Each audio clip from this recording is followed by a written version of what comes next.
Hey guys, in this video I'm going to show you how to connect FTMO to MetaTrader 5. The first thing I want you to do is come at the top left, click on File, click here on Open an Account, and then I want you to search for the company. In this case, you search for FTMO, and then you hit Enter. Now here you'll see different options. You'll see FTMO Global Markets.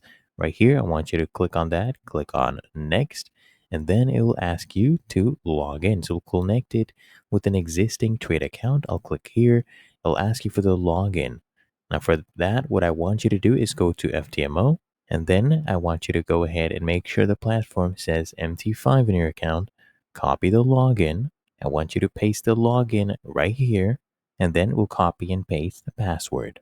So I'll copy the master password. I'll paste it right here. And for server, I want you to make sure you choose the correct server. So we need to pick right here, demo 1. So choose this one. And then you come here and click on finish. Really that easy. If you found this helpful, make sure you smash that like button and subscribe to the channel. Really helps me out as well.